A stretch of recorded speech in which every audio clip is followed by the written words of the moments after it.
Hey there everyone, and welcome to episode 25 of our Let's Play series for Football Manager 2016. Alrighty, so it's actually been a couple of days, or a day or so I think, since I played this save.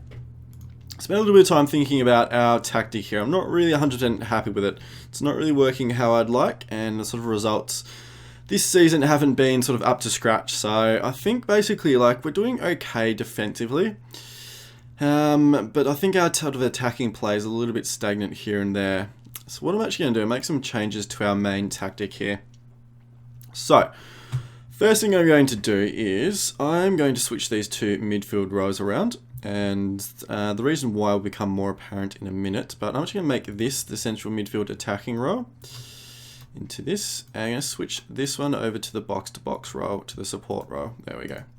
Oops, wrong one. There we go. That's better. Cool, alrighty, so I was going to look at some play instructions as well. I'm probably going to rejig a lot of these, and I'll sort of explain all this a little bit further soon, but there we go. Alrighty, so what else we're going to do is, most of our defense is okay. I'm actually going to change this guy back to this role, back to a deep lane playmaker. I just think that a lot of our players actually fit the deep lane playmaker better than the halfback. And I think once we sort of make some of these changes, the deep lane playmaker should be fine. We'll maybe make a few little player instruction changes. Maybe, we'll see though. Probably not though, but yeah. I think that's going to be fine. So I think most of our defense, sort of our back five here are okay. I think our midfield are fine. I do like these two roles, but this one here, I would probably like it to be an inside forward, and I know Lassashoni does really well there. I'm just thinking about maybe changing it, maybe making a bit of a change, and maybe switching this to an advanced playmaker on the support role. That is going to change the way this role plays a fair bit. Obviously the inside forward is more sort of likely to make sort of runs into the box, whereas the advanced playmaker is sort of going to sit back over to the side here a little bit more and just look to sort of ping some passes around and things like that.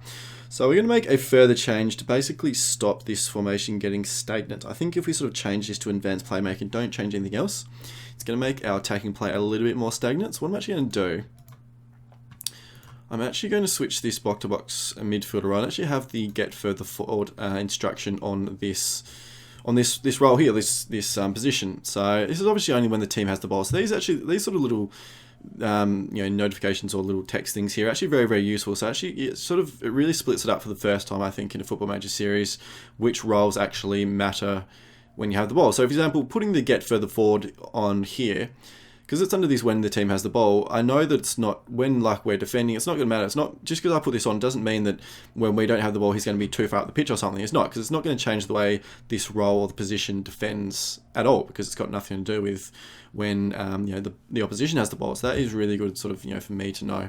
So I'm going to do that. So basically what's going to happen, I think, is that in terms of our play, switching, it's going to make our play a little bit more balanced. We were getting a lot of play down the right, and that was purely because, it was fairly natural, really, if you looked at the roles. We had the complete wing back, which meant, that sort of role got a lot way out of the pitch. The inside forward support, obviously, because it was on the support role, did hang back a little bit more. So you sort of had, and then also you had the central midfield attack role. So we had sort of three players or three positions in this sort of central area over here. On this right-hand side. So it's fairly naturally getting a lot of play. I think this is actually going to balance our play a lot more. So because we're actually going to have this in the advanced playmaker, it's going to sit in here a little bit more. I'm actually going to attempt or try a little bit of a play instruction change. I'll run through that in a minute, but I think what's going to happen now is you have the advanced playmaker sit in central a little bit more. It's going to give our right back a lot more sort of room to run down the right, and that's going to sort of be, it's going to be very important to have a really good play down the right, which has also been another reason I'm actually looking at changing this, because we've got Kenny T and Van Ryan, which is probably our, they're both stars for the Eredivisie, so I think having two really good players there, we want to take advantage of that as much as possible. I think this is going to allow us to do that a little bit more. Having the box-to-box role on the get further forward is going to mean that we're going to get another player sort of making some runs every now and again, not all the time, because he's on the support roles, but every now and again, you're going to get some more runs into the box, which is going to give our playmaker and our other players some more options into the box. Switching the central midfield attacking role over to the left-hand side is going to link up this left-hand side a little bit more. So I think this right-hand side is going to be linked up fairly well anyway, because we have the advanced playmaker, box-to-box, and the central, the complete wing-back there. I think that's fine. I think having this central midfield attacking over here is going to link up this play, this side, left-hand side a lot more. If we left this central midfield on the right sort of midfield position here, could imagine that the advanced playmaker and the central midfield are basically sitting on top of each other a lot of times. So hopefully, switching this role over to the left, it's going to link up this left-hand side a lot more. So hoping attacking play is going to be a lot more balanced. It shouldn't change what we do defensively at all. Alrighty, so in terms of other changes, I'm actually going to change our team shape to flexible. That's taking into the consideration that we've got another sort of specialized role here. So I think that's going to be a little bit better having our role there, our team shape there in this flexible. If you're not sure why the reasons that are, there's a really good, I can't even remember, I may put a link into the description below, but there's a really good article, I think it's by WW Fan. I think that's his right name. It was W Fan. I don't know. Someone on the SI Games forums, one of the the maestros, the tactical maestros, wrote a really good sort of article about team shape and sort of it's all to do about specialized roles in your team and things like that. So that's why I'm basing that decision off to switch it back down to flexible. I think it's going to be a little bit more cohesive for our team. Right, in terms of team instructions, I'm going to leave our defensive line on normal. I'm actually, though, in certain games, I'm actually look at switching it up to slightly higher to get our team to press a little bit higher and be a little bit more compact up the pitch.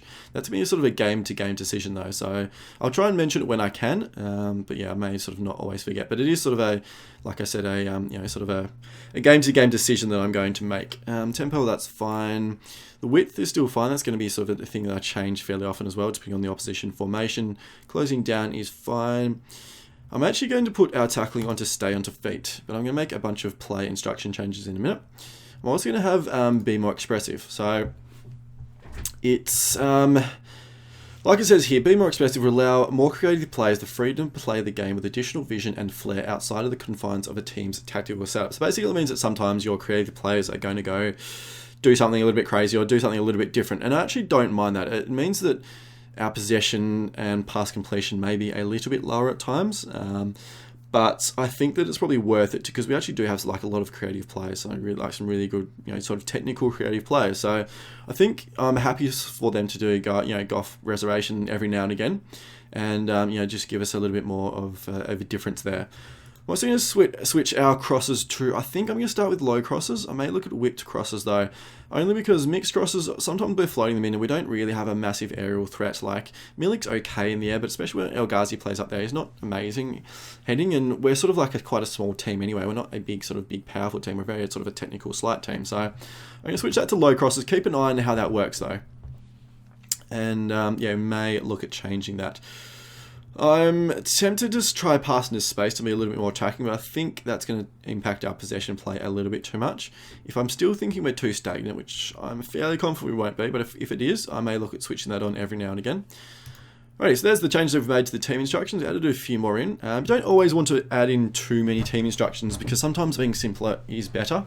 I think, though, I'm fairly happy with what we've got here. I don't think there's any major problems. Yes, that's good. Alrighty, so in terms of player instructions, what I'm going to do, if I do it close down less, I'm going to say ease off tackling for our central guys here. Actually, no, I'm not. I'm sorry, that's a lie. So close down less is fine for these guys. Close down more is good for these guys. What I'm actually going to do is, because we actually had the stay on feet instruction, which means our guys aren't going to dive into tackles. The reason you sort of do that is you sort of want to retain your defensive shape a little bit more. So that's sort of the idea behind that. So what I'm going to do, I'm actually going to have on tackle harder for basically everyone but these three roles here.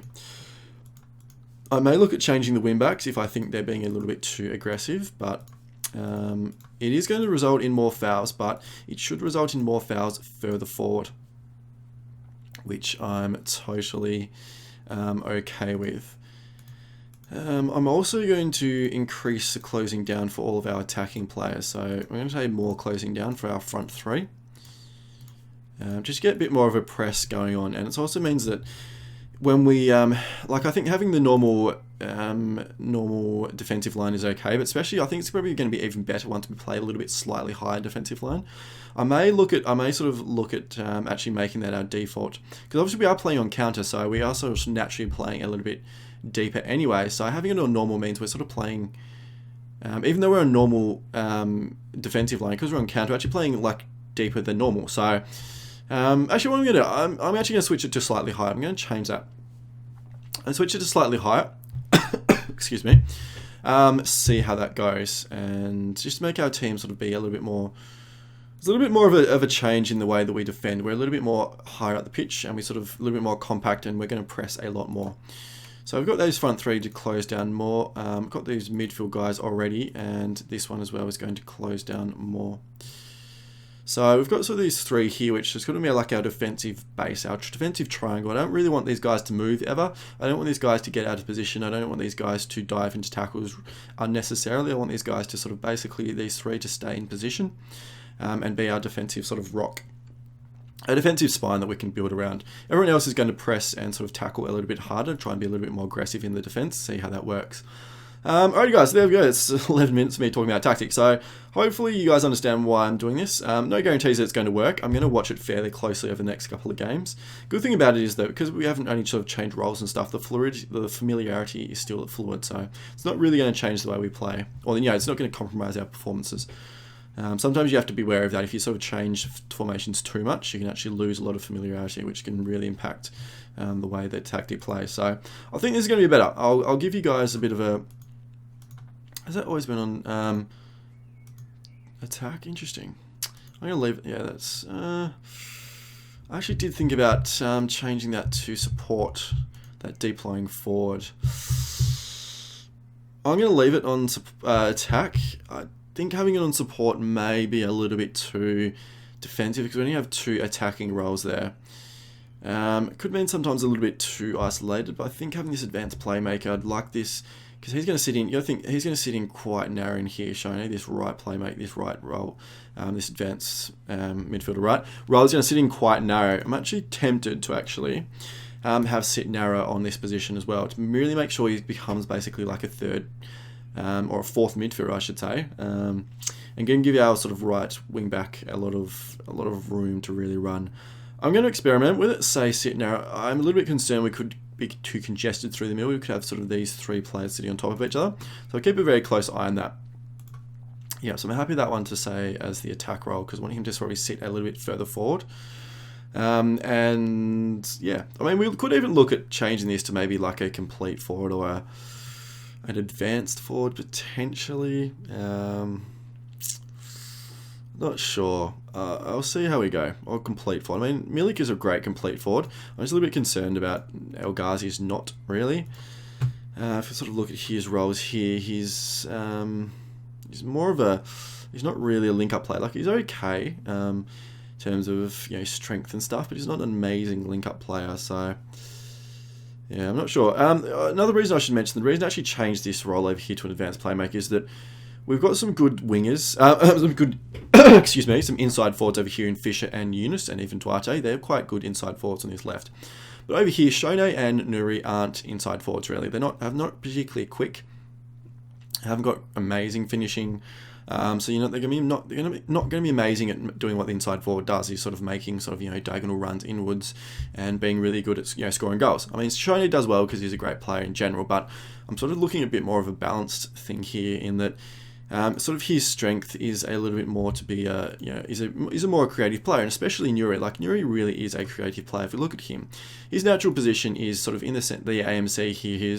He's not particularly quick. His finishing is pretty rubbish, but he's got great vision, flair, passing technique, first touch. He's a playmaker. He loves passing the ball around, opening up opportunities. So that's another reason why I've actually gone for this advanced playmaker role out on the right there. Just to see how that goes. Alrighty, that's way too much for me talking. 15 minutes almost, that's terrible.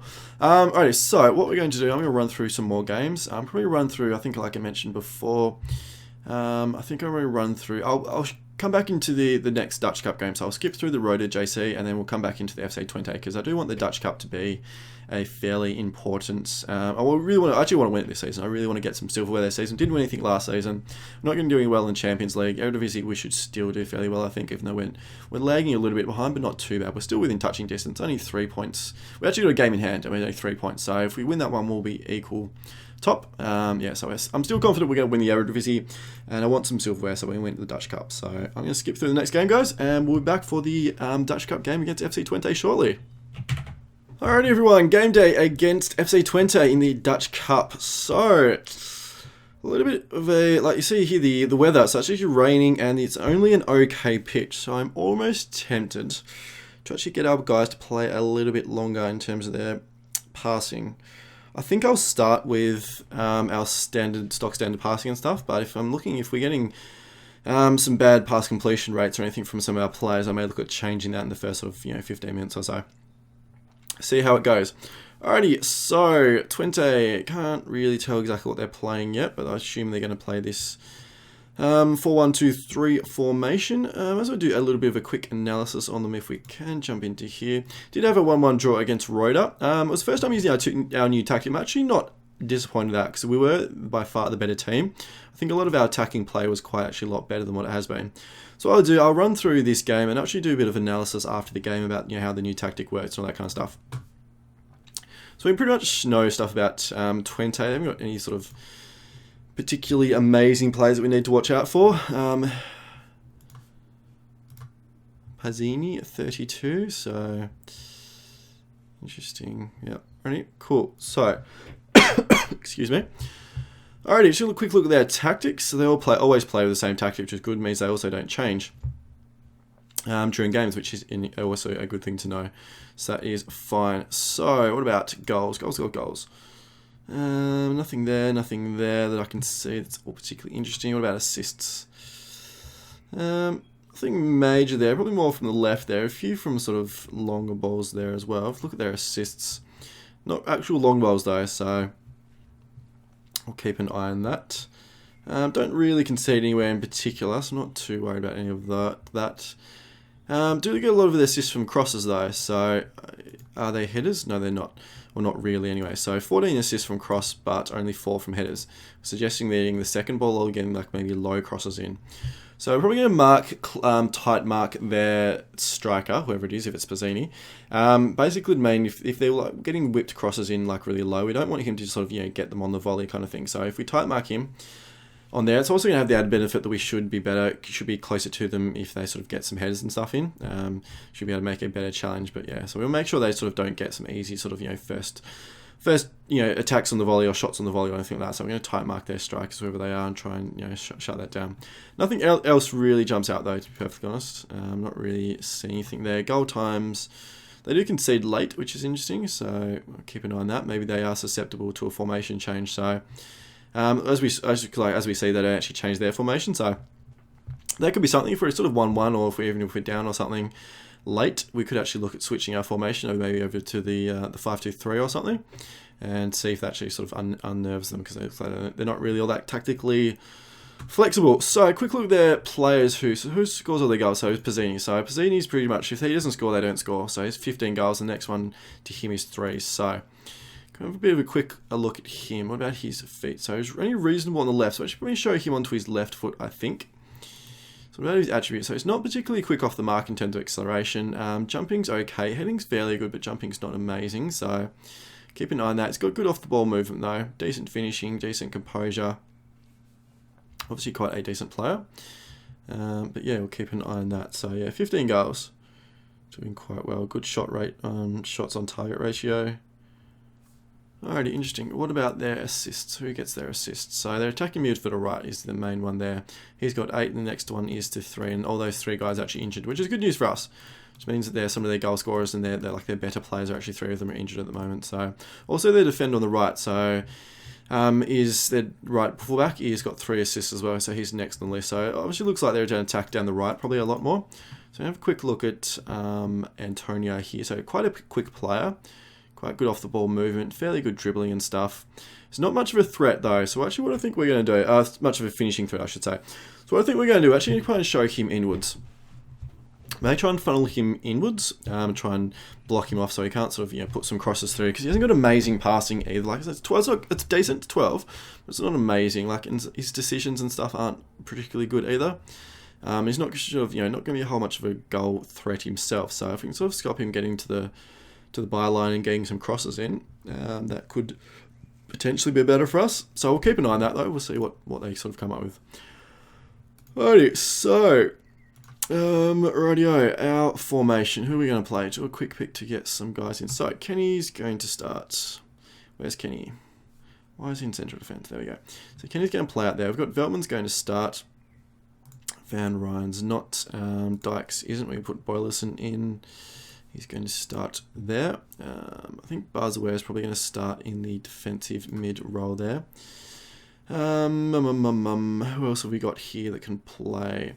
So Shoney is going to play on the right. Duarte is not on the left. He's either going to be Eunice or Fisher.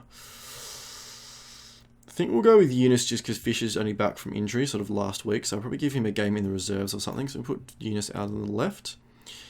Who else have we got? So we got, where's Hendricks? Probably put Hendricks in, I think. I suppose we could put Hartinger in for his experience. Alright, we're going to give Hartinger a go again, another go. Give him a go there in central defence, because they're not particularly strong. Or not particularly quick or anything, so his pace shouldn't cause too much problems.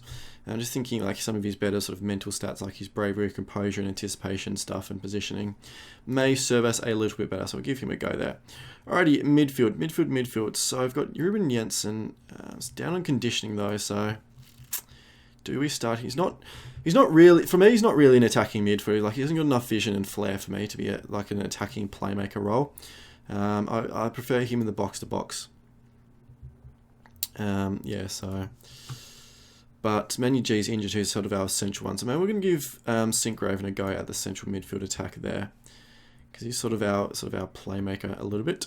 14 flair, 14 vision, good technique, passing. He's actually increased his off the ball as well, which is up to 16 now, which is good, and good teamwork as well, which is quite important for a guy that's hopefully going to make some assists and things. So give him a run there. Hasn't played for a little bit, so I could give him another game there. Alrighty, who else can we play? So we've got Wesley there. Hasn't played a whole lot of games, so I don't think this is the right game for him. Hendricks is going to be our backup central defender. We put John in there as as another replacement there. Alrighty, that's going to be our team. That's yep, all good, cool.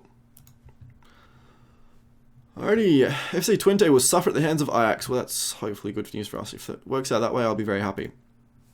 So we're going to type Mark Pizzini, and alright, so Antonio's not playing. So where is he? No, he's not playing. Alright, so that's good news for us. It means their number one assists guy isn't playing. So what about their two guys are playing? So he's got 2 assists, preferred on the right. Dribbles, pass completion, interesting. So a quick look at him. So he's not particularly quick. What about his feet? So he's decent on both sides. It's probably better at crossing though. He's not really natural out on the right either. So what about Da Cruz?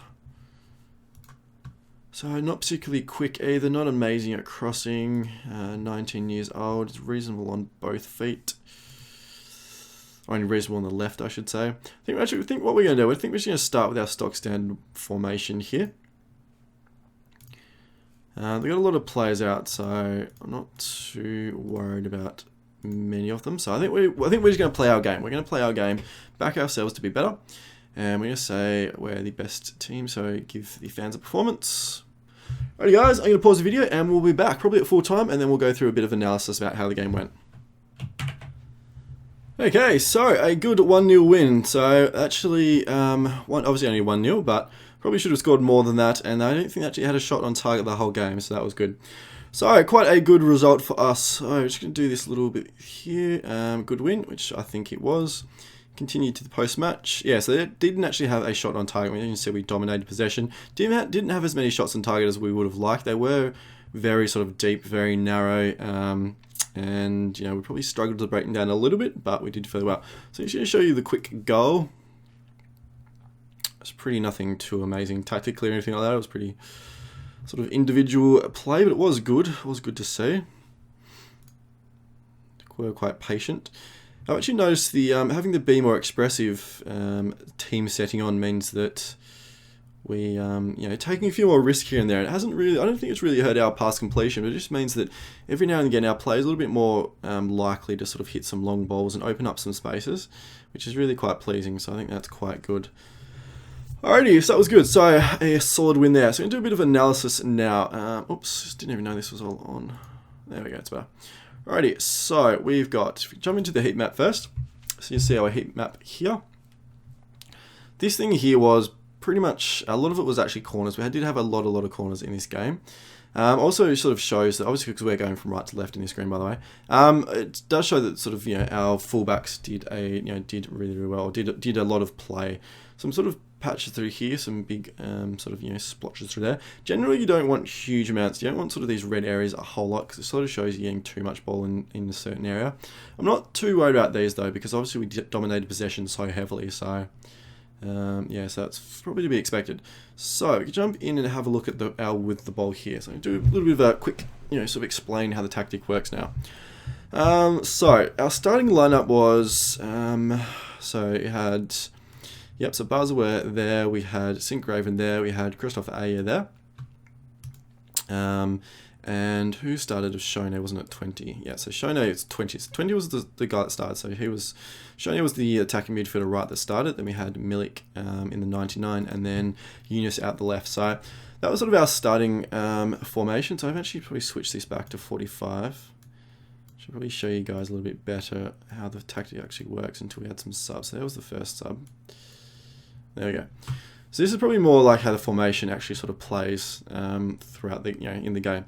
So you can see here, this is the advanced playmaker on the right. You can see it's actually really quite deep. This is compared to Eunice here. This is Eunice over here, which is attacking midfielder left.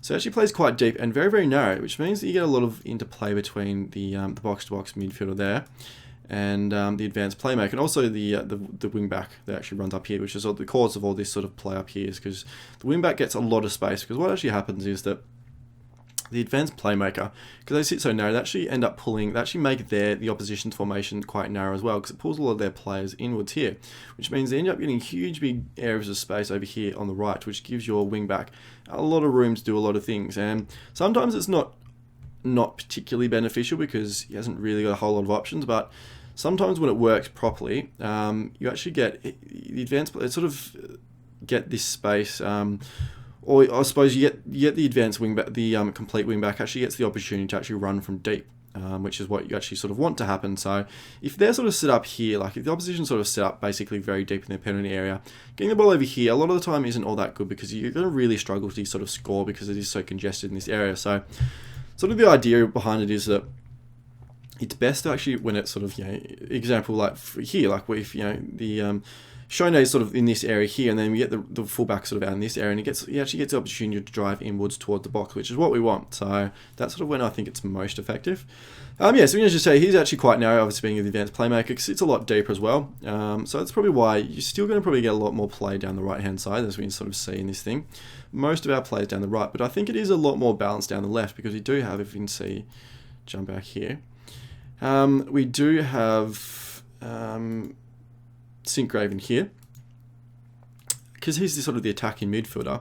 He links up far better with the attacking the inside forward over here, and gets the inside forward a lot more ball than what they were sort of getting, and then also the wing back as well, because this is the attacking wing back, the complete wing back on the left, so they sort of get a lot of room down the left there. So I think overall the formation is a lot more balanced. It's sort of a lot more. It's obviously still going to be tinted to the right a lot more, but I think you sort of get a lot more play down the left than what we used to, which is really quite pleasing, so it's good. So have a quick look at Twente's here. So you can see that they were sort of stuck, camped in their penalty area, so there's that big red splosh there. And yeah, nothing really too interesting about what they did. So actually jump into that with the ball and then without the ball. So without the ball is not really too much. It's sort of just pretty much a stock standard formation without the ball. So Barzaware was our number one here, and then we had Aya and St. Graven. So obviously the wing backs drop back a long way compared to sort of most other players. Like defenders obviously don't change a whole lot, but the wing backs do drop back a lot, which is good to see. Advanced playmakers already fairly deep, so it's actually so the right hand side is very solid, and then the midfield's also very fairly solid there, having that sort of good triangle space there. So we had some good spacing. We weren't sort of, like sometimes you can sort of see, like with Twente, I think you can actually see, like they were actually quite narrow, and that like huge big gaps everywhere, like massive big gap through here, some big gaps through like through their sides and stuff, and they were sort of all over the show, which is not surprising, given they lost. But yeah, so fairly happy with how everything worked out, the spacing, and I think that I think our play is a lot more balanced than what it was before, which is good to see.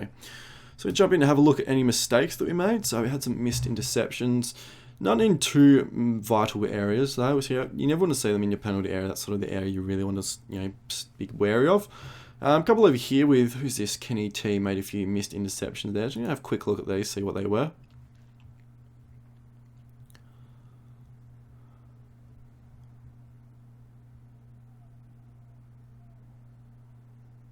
So that one didn't come to. That's why it's actually good to actually see. Like, you actually say that he could have intercepted the ball, but he didn't. But it didn't come to anything anyway. So that's sort of like it goes down as a missed intercept, as a mistake. But to be perfectly honest, I wouldn't really have thought it so, because if you watch it again, they weren't really, like, the opposition weren't really going to get to the ball, because the ball for me was overhit. So from Tarpey was overhit. So he was like a long in the air ball, and he was nowhere near his player, so he's never going to get to it. So I don't really see that as a mistake personally. So that's why it's actually good to actually sort of watch these things. And we'll just have a quick look at this one.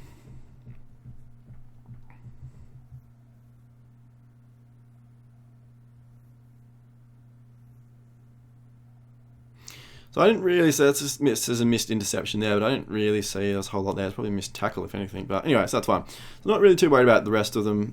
Sort of, mistakes that happen in midfield and things. I'm not too worried about those. I don't read too many things into stuff. Cool, right, so movement. So see a lot more movement down the right as we expected. The bulk of the play was down the right, or a fair bit of the play. Had some good runs past though. Had 16, which is obviously Kenny T. So you can actually see he actually got quite a good, some good runs. Like this one here in particular, getting like running in towards the box is quite pleasing. So see here, keep an eye on Kenny T out on the right. We should have a run in the box here. So Sinkgraven sends it out. And then Kenny gets past his opponent there and gets into the box. Didn't really do anything with it. Probably should have kept on with it. But, obviously players make their own decisions and stuff. But yeah, so, that's okay. All good. Saves, didn't have any. Scoring chances, had a few through here. I'm going to have a quick look at these. And these are actually quite good to see about why you didn't actually score, about whether you should have, or, what was the reason. And keep an eye on Eunice here. Is this actually the goal? This is the goal, I think. Yeah, this is the goal. Yep, so that's the one we made, which is good. Have a quick look at the other one. So Eunice had 2, Nuri had 1, and Sinkgraven had another. Keep an eye on this one here. Keep an eye on Sinkgraven, number 8 there. Yes, a lot of space through there. And didn't really do a whole lot with it and end up having the block shot against the player. So that's interesting. 24, keep an eye on 24 here. Eunice again.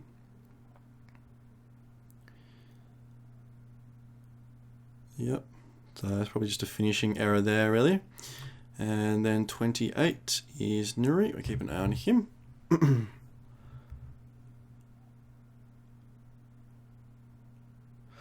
Yeah, so I mean, they are, as they sort of indicate, they're only half chance. So we didn't have a clear-cut chance. So they weren't amazing chances. Probably Eunice was the best one. Obviously, he scored from that one, so a bit of a silly thing to say. But yeah, I mean, the rest of them weren't too amazing. Probably Sinkgraven's, he should have actually done a little bit more with it, to be honest. We should have just instead of standing there, would have liked to see him attack the penalty box a little bit more. But anyway, that's fine. So interceptions. So had some blocked shots in there. It's not too much of a problem. Nothing really stands out there. We're looking for missed interception there, but nothing too major. Always looking for missed interception in these area. We've seen these 2 from Kenny T, these red ones over here, but I'm not too worried about those because they weren't really anything. Not really indicative of either a tactical or a player problem. That's sort of what you're looking for. When you're looking at mistakes and things that aren't going wrong, like missed tackles, misheaders, you're looking at either especially for example for tackles, is a player closing down too much, and if they've been forced into a tackle because they shouldn't have, maybe they should have stood off a little bit more, or they're trying to tackle too hard, or like with aerial challenges, is a player just not a great header, like one of your defenders, or were they in a bad position, or you're sort of looking for reasons like that, like tactical and player stuff, because obviously. Like I think I've seen a lot of like people looking at like an analysis and stuff, and looking at mistakes and going, "Oh my god, my players suck," and I'm going to have to change everything. But like mistakes happen. Mistakes are inevitable in every game, and you shouldn't read too much into them. You're sort of looking for patterns is what I look for over the course of like multiple games, and over the course of a season, you're looking for patterns, looking for things that repeat about a certain player that maybe makes too many, misses too many interceptions, and you look at reasons why, like whether it's a stats problem or whether it's a tactical problem or what it is. So that's what you're looking for.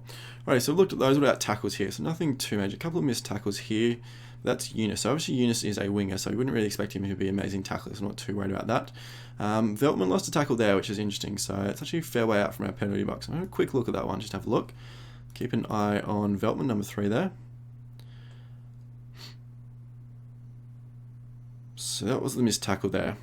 Right. But we won the ball back anyway, which I'm actually not worried about. So that's sort of another indication that, another example of don't sort of read everything into stats, because if you actually look at this, he was sort of the striker here was actually 2-on-1 and we won the ball back. So he was never going to do anything anyway. So this goes down as a missed tackle, but you got to sort of think that, yes, it was a lost tackle, but we actually won the ball back anyway, and it was never going to come to anything because he was surrounded by 3 of our players. So you sort of, take that into consideration. Have a quick look at here as well for Buzzware. This is number 6.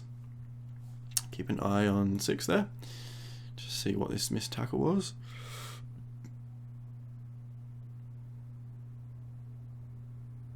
Yeah, so that one down as missed tackle, but again, not really too worried about that. I would have been more concerned if, for example, the opposition player had actually kept the ball and actually run past him. That would have been a problem, because you obviously don't want your you don't want them getting to the box. Like if he'd actually lost the ball and this number 8 had continued back into the box, that would have been a problem, because obviously we don't want that.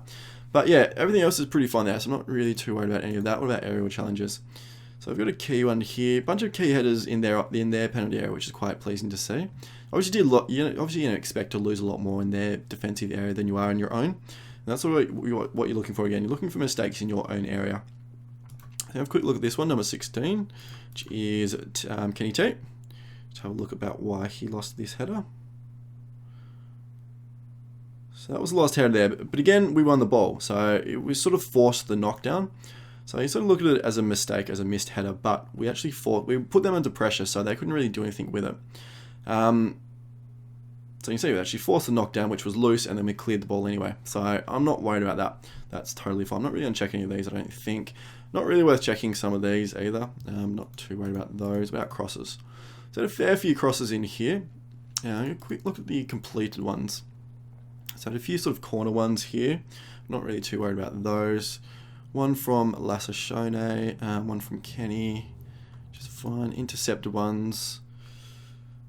Yeah, interesting. Out of play. Received crosses. These are actually quite interesting as well to actually see how your players are receiving crosses. So we look at 1 or 2 here just to have a bit of an idea. I think it was 12, wasn't it? Mr. Christoph Ayer. So it's obviously from a free kick. So yeah, so he won their header and was obviously just missed the shot there. And Christoph Ayer again was this from a corner.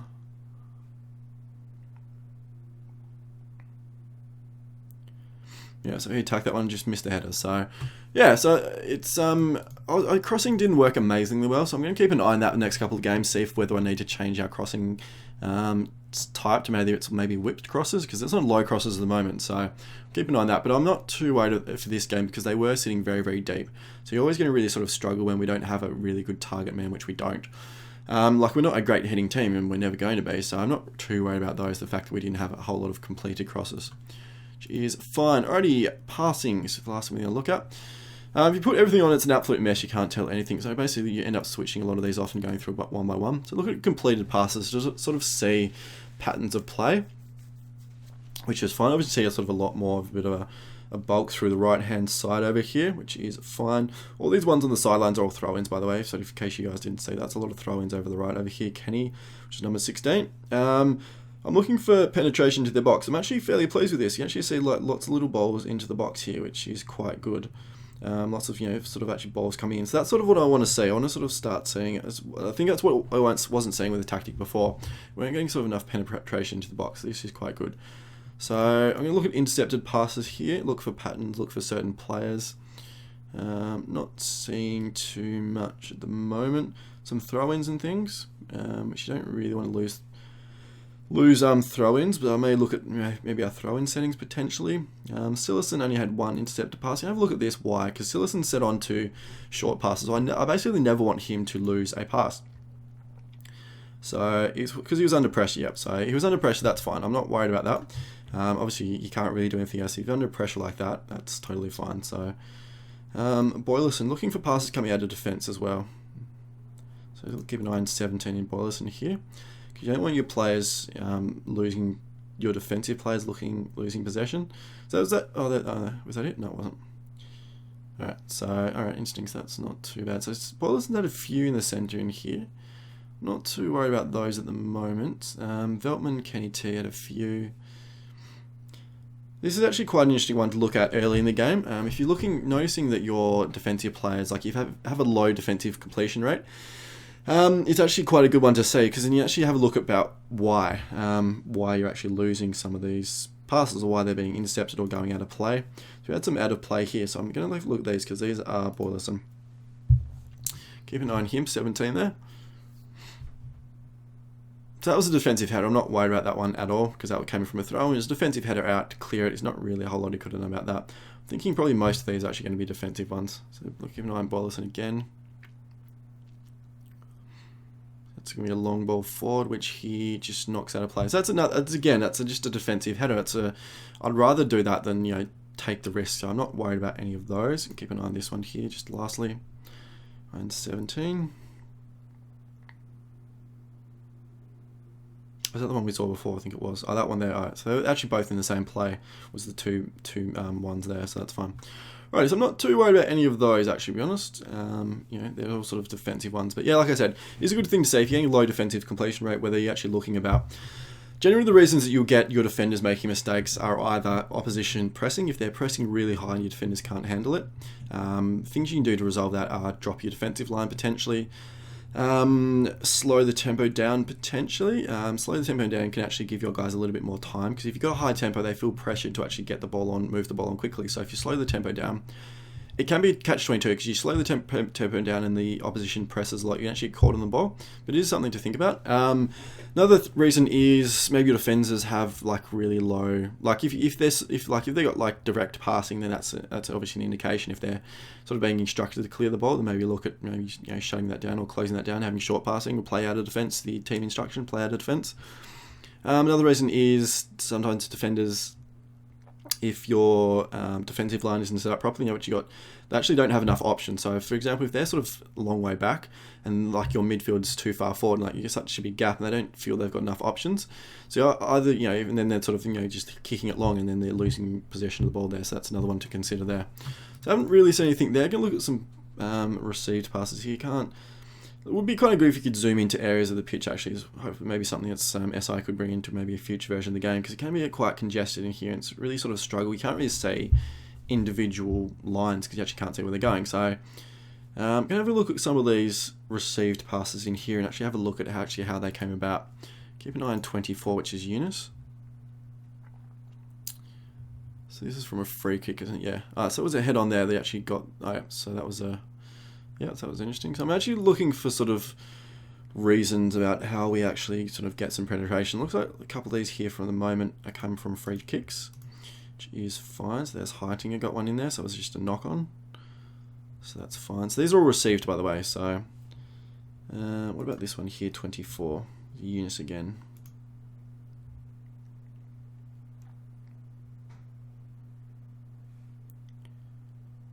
Yes, that's yeah. Alright, cool.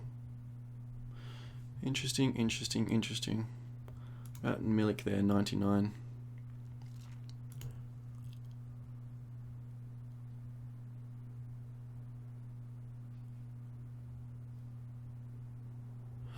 I guess that was a header received. Interesting. Alright. I haven't seen too much. They're looking at key passes as well. Sometimes key passes can be good. Looking for I generally look for again for sort of penetration into the box, about sort of the ways that happen. So look at 8 here. I think this is one we've actually seen, isn't it? Yeah, this is Sincraven to Eunice. Yeah, to Aya to Eunice. Yeah, cool. Alright, that's cool. Done. Alright, so nothing really majorly has stood out there. I think the tactic has worked fairly well. Looking at some shots here. Could go 3 shots. I think I'm not, because we're running actually 44 minutes in the episode already, guys. So quite a very long episode. You can look at shots about reasons why. We had a lot of block shots in this game, which is something I may sort of look at having about, it's actually Sincraven. He had a cluster of 3 there. Couple from Christoph Aya, one from Milik, and one from Shona there. So block shots sort of maybe indicative of maybe our players don't have some other options and they're sort of just blasting them in. Some saved shots. Probably more interested in the ones in close. So for example, 5 here. Keep an eye on who's 5. That's Heitinger. So keep an eye on that one there. So that was saved. So that was a header from a header. So you're sort of looking at shots in close about why they weren't sort of made. Doing a quick look at this one. I think we've actually probably seen this one as well. 24 Eunice. It's from a corner again. So that's Heitinger, St. Graven, across to Eunice, and knocks in. Oh, there we go. Cool. So that was actually probably a pretty good chance that he missed, so that's fine. Missed the target, so you're actually looking for, so you actually got 3 here, 12. So Christoph Ayer missed the target. I think these are actually, I think we've seen actually from headers, weren't they?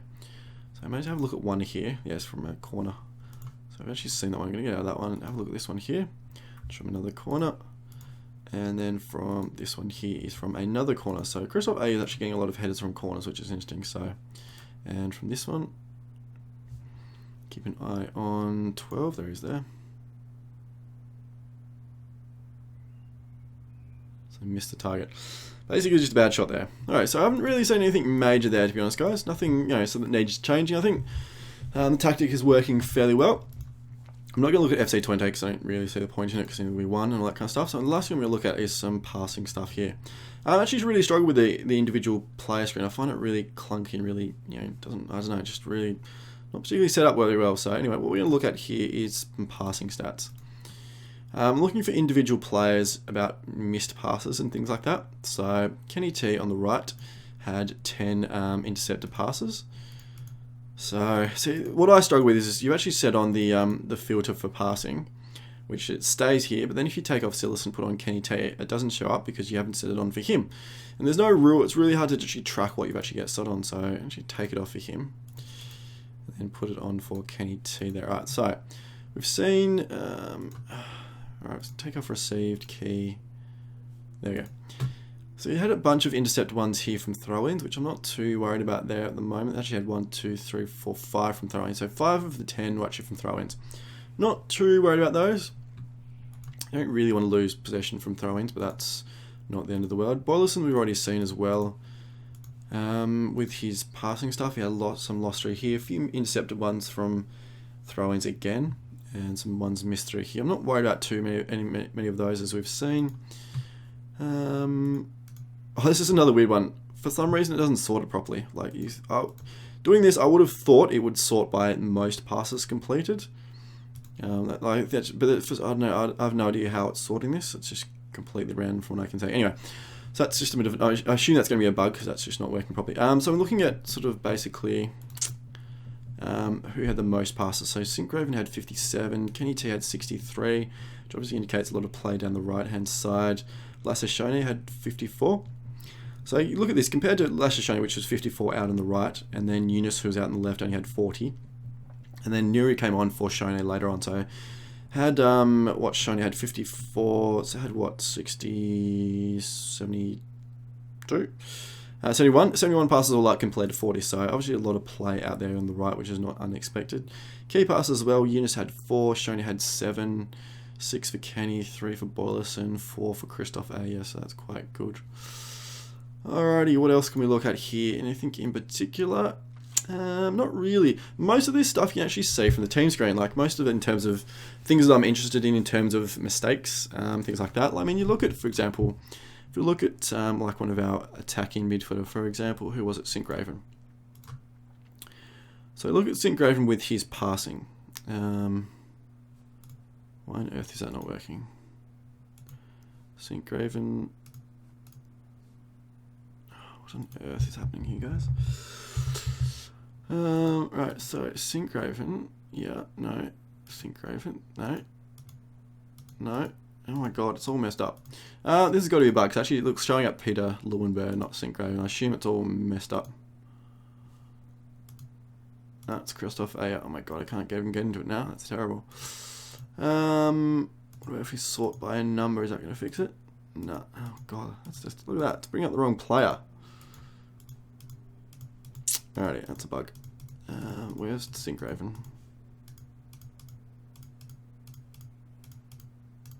Alright, finally. So we've got so for example, like for attacking midfielder here, I'm not interested in that, not interested in that. I'm looking at the passes that he's actually making. Like we're looking for him to sort of make some attacking passes, and that's what you're looking for your attacking players. And for example, like things I'm looking for here are like I'm quite happy with, like it's a lot of quite sort of attacking passes forward into this inside forward or sort of left area, which is obviously going to go into Boyleson in our wing back left. You're sort of looking, sometimes you sort of get some of your attacking players only have backwards or sideways passes. And that's sort of indication that maybe they don't have enough runners to actually pass onto. There's not enough movement in your team, or maybe they don't have the right settings, they don't have enough sort of freedom to actually play, and they're sort of a bit too restricted, so they're playing really safe passes all the time. So I'm pretty happy with his passing stats there. I'm actually not going to try and, I was actually going to probably go through a few of them and look at it because it's all messed up. It's just going to take too long. Alright guys, I think that's pretty much everything for this episode. So 50 minutes episode, very, very long. Do apologise for that. Hopefully you found this sort of analysis at the end of the game interesting. And yeah, we had another win, which is good. Vintage display, so we absolutely hammered them, which is good. So we get Willem 2 in the Dutch Cup quarterfinal, which is good. So they are still an Eredivisie team, sitting in 15th. So hopefully we still have hopefully we can get a good result against them. We'll be through to the semis. So as I mentioned, we're going to do everything in my power to make the final and win the final of the Dutch Cup. I'd love to get some silverware this season. That would be good. So yeah, alright guys, hope you've enjoyed today's episode, hope you enjoyed this series, and as always, it'd be amazing if you could subscribe to the channel and like the video if you haven't done so already. That would be enormously appreciated. Alright guys, hope you've all had a wonderful day, and I'll see you all for the next episode.